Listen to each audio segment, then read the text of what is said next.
9시에 드리는 매일 기도에 나오신 성도님들 사랑하고 축복합니다. 오늘은 토요일 교육부를 위해 기도하는 날입니다. 하나님께서 우리에게 주시는 위로와 또한 기쁨이 충만한 시간이 되기를 바랍니다. 오늘의 말씀은 창세기 8장 20절에서 9장 1절의 말씀입니다. 봉독하겠습니다. 노아가 여호와께 제단을 쌓고 모든 정결한 짐승과 모든 정결한 새 중에서 제물을 취하여 번제로 제단에 드렸더니 여호와께서 그 향기를 받으시고 그 중심에 이르시되 내가 다시는 사람으로 말미암아 땅을 저주하지 아니하리니 이는 사람의 마음이 계획하는 바가 어려서부터 악함이라. 내가 전에 행한 것 같이 모든 생물을 다시 멸하지 아니하리니 땅이 있을 동안에는 심음과 거둠과 추위와 더위와 여름과 겨울과 낮과 밤이 쉬지 아니하리라. 하나님이 노아와 그 아들들에게 복을 주시며 그들에게 이르시되 생육하고 번성하여 땅에 충만하라. 오늘 본문은 성도님께서 잘 아시는 노아의 방주 이야기 본문 중에 한 부분입니다. 몇 해 전에 제가 양육하던 한 아이가 저에게 이 이야기에 대해서 질문을 한 적이 있었습니다. 목사님, 노아의 방주 이야기는 구원의 이야기인가요? 심판의 이야기인가요? 아마도 어린 아이에게 이 이야기가 주는 메시지는 구원의 메시지로만 다가오지는 않았던 것 같습니다. 그리고 그 양면성을 이해하기는 쉽지 않았던 것 같습니다. 저는 구원의 이야기라고 짧게 답을 해주고 나서 이 본문의 말씀을 여러 번 묵상해 보았는데요. 사실 저도 답을 내리기 쉽지 않았습니다. 이번에 이 말씀을 묵상하면서 제가 새롭게 받은 은혜가 있는데요. 이 은혜들이 성도님들에게도 전해졌으면 좋겠습니다. 하나님, 노아의 방주 이야기는 구원의 이야기지요. 노아는 달랐습니다. 하나님을 믿었고 의로웠고 하나님의 말씀을 의지하며 살았고 기다렸습니다. 노아와 가족들은 하나님의 말씀대로 방주를 만들어 방주 안에서 비가 내리고 그쳐 땅이 마르기까지 1년이 조금 넘는 시간을 보냅니다. 방주를 뜻하는 히브리어 테바는 성경에 딱 2번 나오는데요. 한 곳은 여기에 나오고 다른 한 곳은 출애굽기 2장 3절에 나옵니다. 출애굽기 2장 3절입니다. 그를 위하여 갈대 상자를 가져다가 역청과 나무진을 칠하고 아기를 거기 담아 나일 강가 갈대 사이에 두고 아기 모세가 나일 강물에 던져져 애굽 공주에게 발견되기까지 탔던 것이 갈대 상자입니다. 갈대 상자라고 번역된 것이 바로 테바입니다. 갈대 상자와 방주가 왜 같은 히브리어 단어를 쓰는 걸까요? 조금 의아한데요. 2가지 공통점이 있기 때문입니다. 하나는 물 위에 떠서 정처 없이 떠다닐 수밖에 없는 방주 갈대 상자는 어디로 가야 할지 방향을 자유하는 방향타, 키가 없습니다. 그저 떠다니는 대로 표류할 뿐입니다.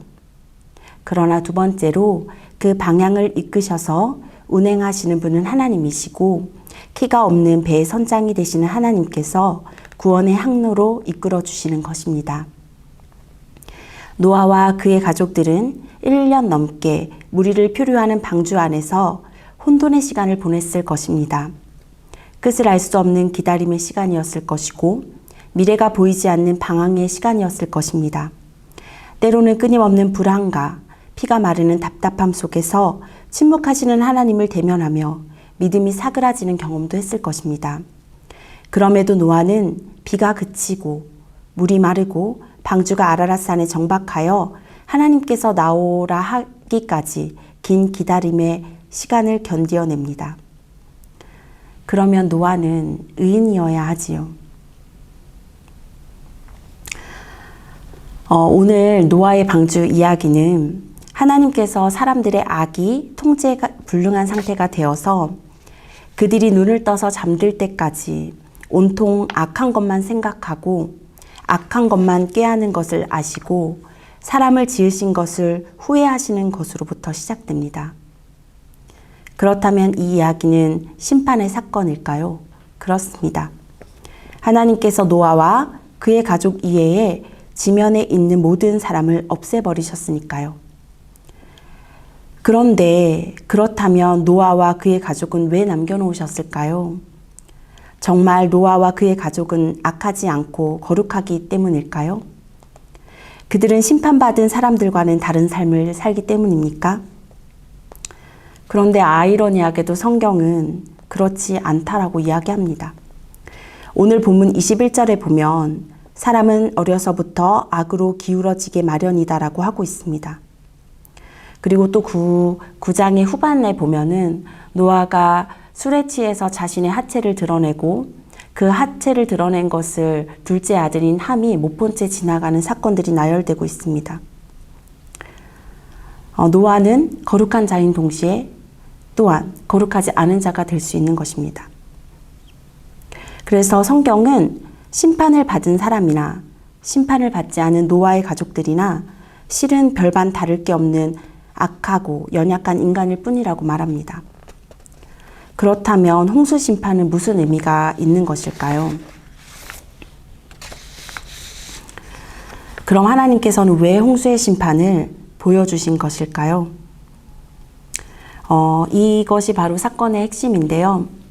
그것은 하나님께서 홍수의 심판을 후회하고 계신다는 것을 보여주시기 위해서 노아의 홍수 이야기를 기록하고 있는 것입니다.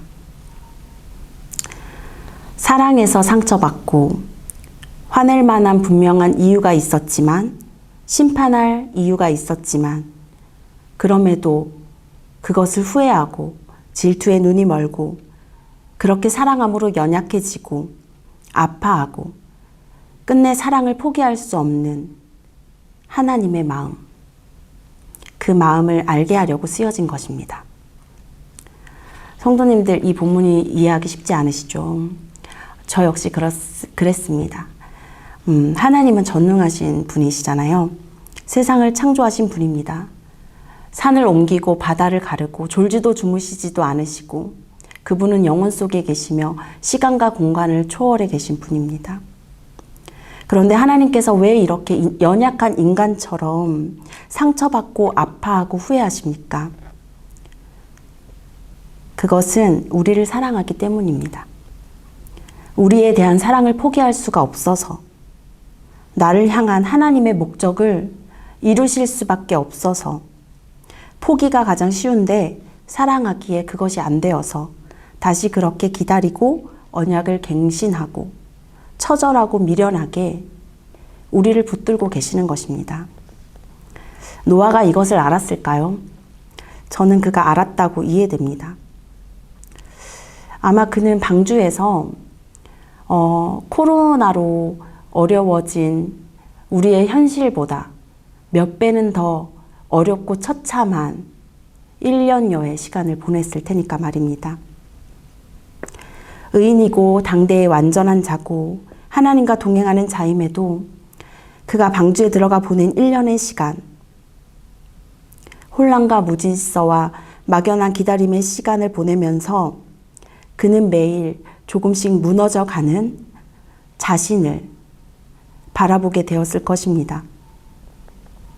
불평하는 가족들의 언쟁을 들으면서 믿음 없는 우리 공동체의 모습에 절망하고 홍수에 멸해진 사람들과 조금도 다를 것 없는 그런 연약하고 비참한 자신인 그 나를 마주해야 했었는지 모릅니다.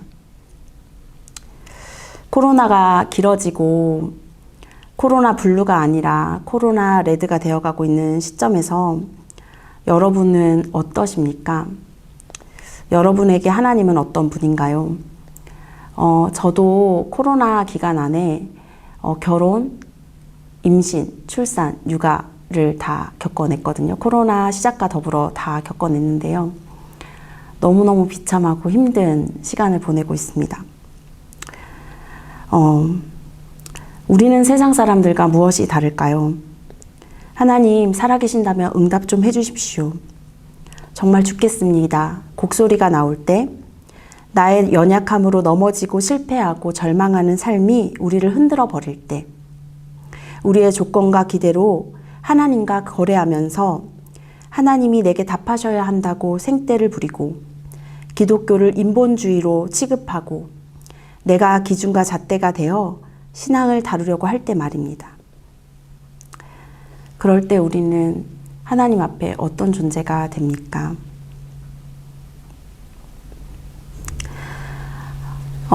포도나무 비유처럼 하나님으로부터 분리된 것은 마르고 썩고 멸망할 수밖에 없습니다. 그래서 홍수 심판은 사실 하나님의 복수가 아닙니다.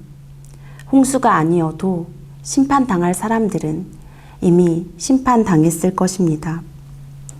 그럼에도 하나님이 홍수로 세상을 심판하신 것은 하나님이 이 세상을 구원하시고 인간을 하나님의 형상으로 완성하시고 이루기로 작정하신 것을 포기할 수 없다는 하나님의 의지입니다. 이렇게 기독교 신앙이 비로소 성립이 된 것이고 하나님만이 유일하게 기독교 신앙을 완성시키시는 유일한 분이 되는 것입니다. 노아에게 죄가 없습니까? 의로운 동시에 죄인일 수밖에 없지만 죄값을 묻지 않고 창조의 목적을 이루시기로 작정한 것입니다. 그러므로 신앙은 자기를 근거하는 것이 아닙니다. 신앙은 하나님의 은혜 아래 있는 것입니다. 이것을 아는 것, 하나님이 누구인지 아는 것, 하나님이 찾아오셔서 나를 먼저 만나주시고 나에게 자신을 보여주시고 그리고 나에게 어떤 마음을 갖고 계시는 것을 아는 것이 신앙입니다. 기다리고 가르치고 용서하고 포기하지 않고 하나님의 성품과 능력을 따라 조건 없이 은혜로 베푸시는 그 선물을 받는 것입니다.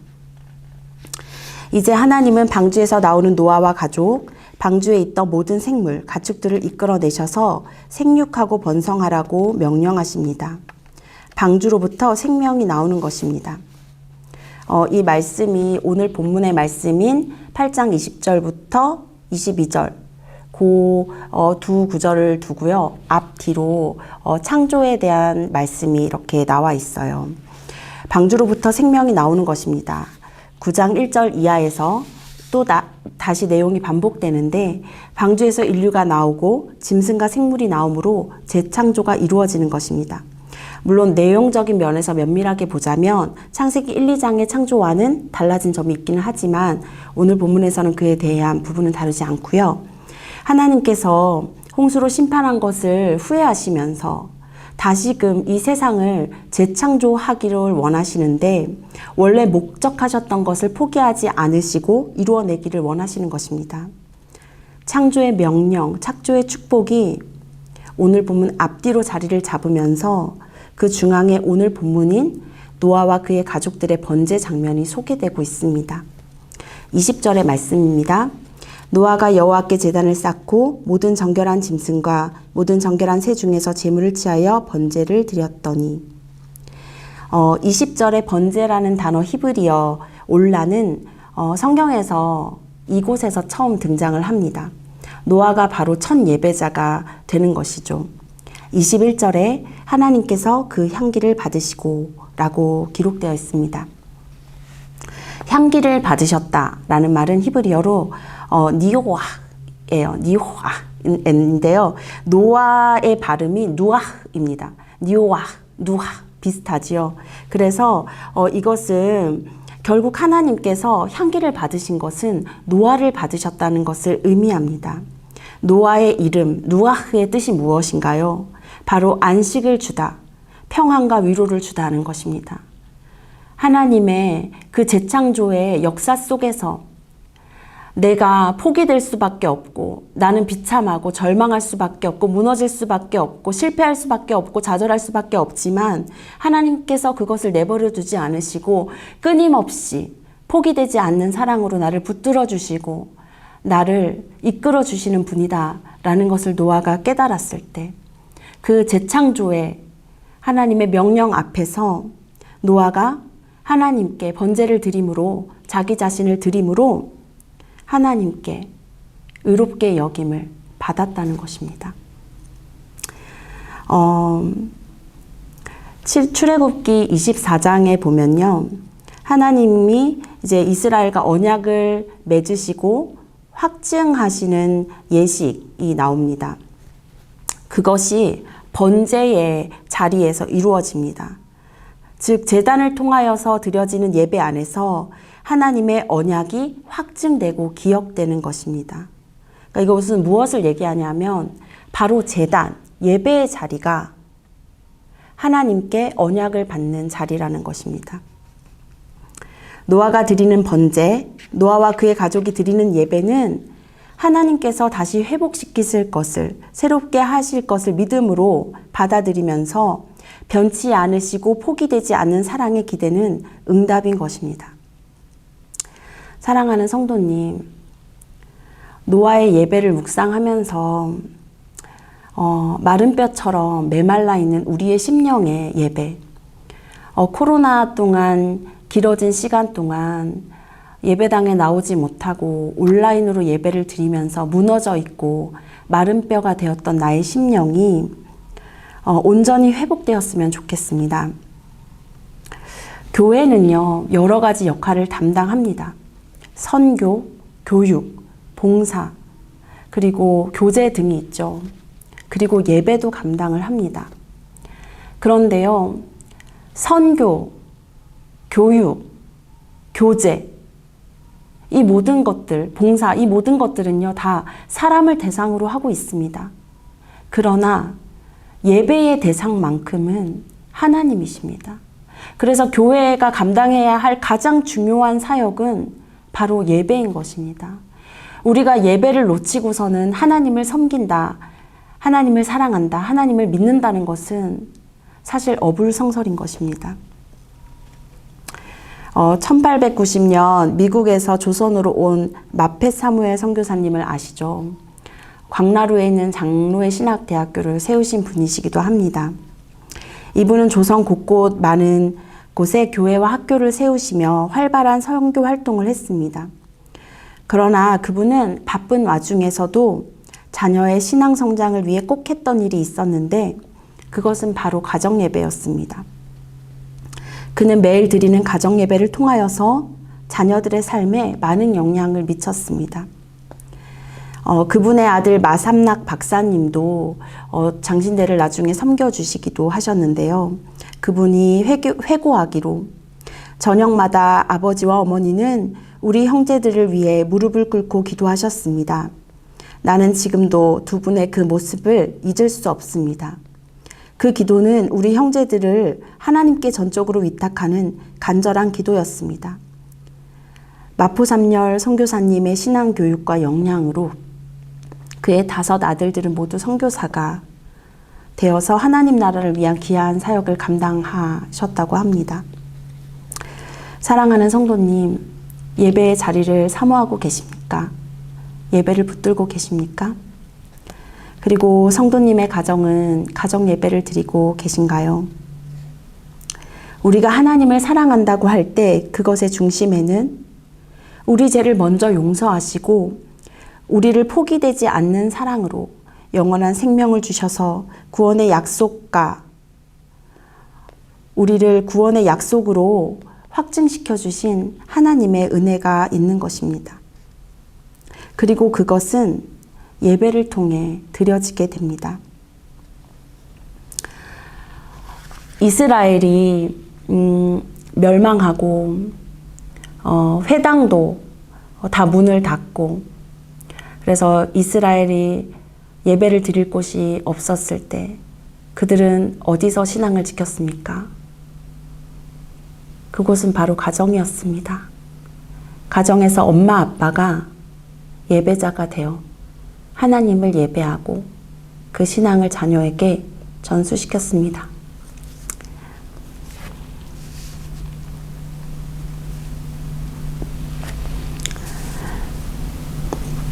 어, 2주간 온라인으로 드려지는 예배, 완전한 비대면 예배로 예배를 드리고 있는데요.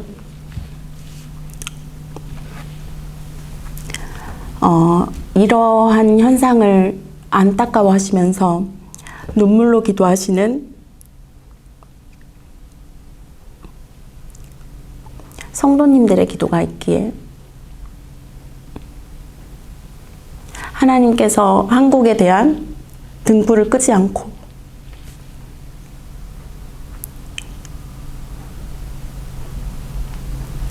이곳을 지켜주신다고 믿습니다.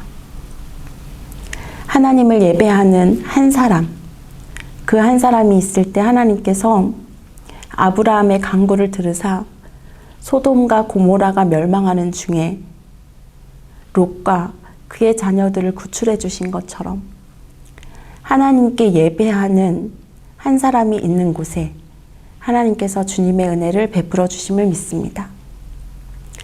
사랑하는 성도님, 이번 주 예배 자리에서 하나님을 꼭 간절한 마음으로 만나고 하나님께 사랑을 고백하시기를 간구합니다. 그리고 더불어 그러한 신앙을 가정 안에서 가정 예배를 통하여서 자녀들에게 전수시켜 줄 수 있는 믿음의 부모로 서시기를 간절히 기도합니다. 이제 말씀에 의지하여 기도하겠습니다. 부모된 우리가 자녀를 예배자로 세우고 구원으로 인도할 책임이 있다는 것을 기억하고 가정에서 먼저 예배자로 헌신하게 하옵소서. 예배를 통해 우리 자녀들이 하나님을 만나고 하나님을 사랑하게 하옵소서.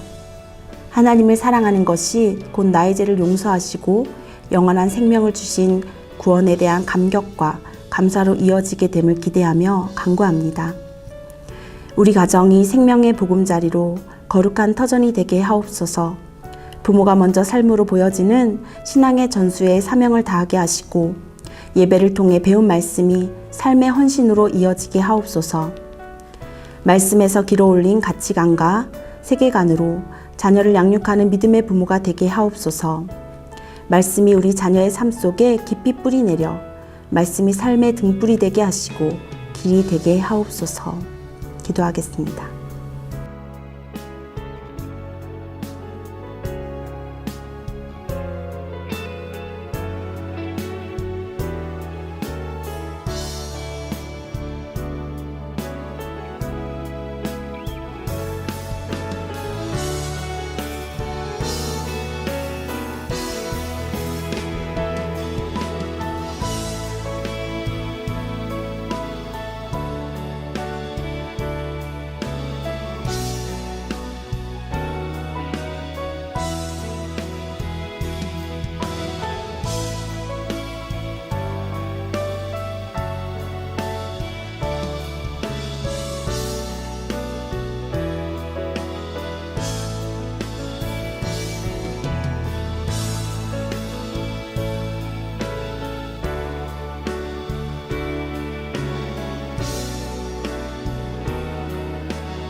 교육부의 가정과 자녀를 위해 기도합니다. 코로나 상황 속에서 믿음이 연약해진 가정을 다시 세워주옵소서. 연약해진 부모의 믿음을 일으켜 주시고 자녀의 마음이 주를 향하게 하옵소서. 예배와 기도가 다시 회복되는 믿음의 가정이 되게 하옵소서. 하나님이 주신 공동체인 우리 가정이 하나님의 형상으로 빚어지고 회복되게 하옵소서. 계속해서 어긋나고 불협화음이 나는 가정의 불화 속에서 먼저 기도로 하나님의 성품을 배우게 하옵소서.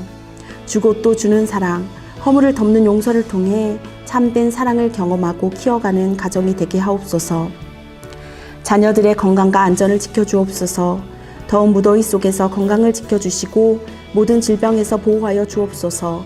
방학을 맞아 휴가와 놀이터, 학원에서 시간을 보낼 때에 안전하게 하시고 악한 일에 얽매이지 않도록 도와주옵소서.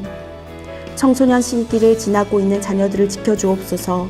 환경에 쉽게 영향을 받는 이때 하나님께서 동행하여 주사 믿음으로 마음을 지킬 수 있도록 은총을 베풀어 주시고 세상에서 소금과 빛의 역할을 감당해내는 연단을 할 수 있도록 지도하여 주옵소서. 기도하겠습니다.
교육부를 위해 기도하겠습니다.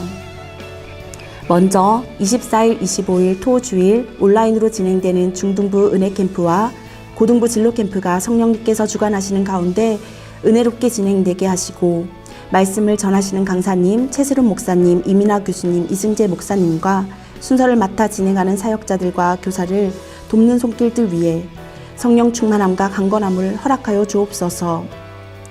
교육부의 모든 자녀들이 여름 성경학교를 통해 만난 하나님을 평생 기억하고 배운 말씀을 통해 받은 은혜를 쉽게 흘려보내지 않고 간직하게 하옵소서. 예수님의 성품을 닮아가고 세상을 위해 기도하며 주신 비전을 품고 당당하게 살아가도록 인도하여 주옵소서. 가정에서 드리는 온라인 예배가 성령 충만한 예배하는 시간이 되어 하나님을 만나고 예수님의 사랑을 가슴 깊이 느끼는 시간이 되게 하옵소서. 교육부를 섬기는 선생님과 교육지원부, 목회자가 성령 충만하여 다음 세대를 살리는 사역을 감당하며 성령으로 하나 되어 교육부의 비전을 공유하게 하옵소서. 기도하겠습니다.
마지막으로 청년부를 위해 기도합니다.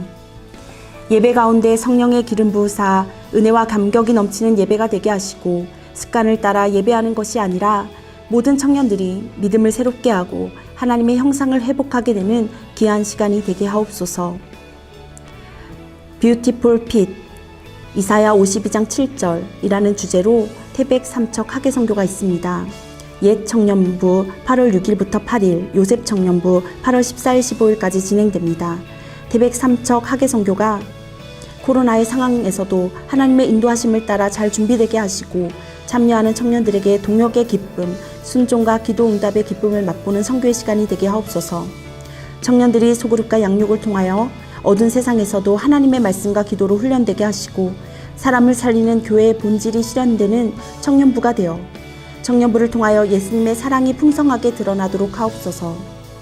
어려운 삶에 낙심되는 청년들에게 주님이 이끄시는 은혜를 허락하여 주시고 겨울 끝에 새순이 돋아나듯이 고난 끝에 새로운 비전이 자랄 것을 바라보게 하옵소서.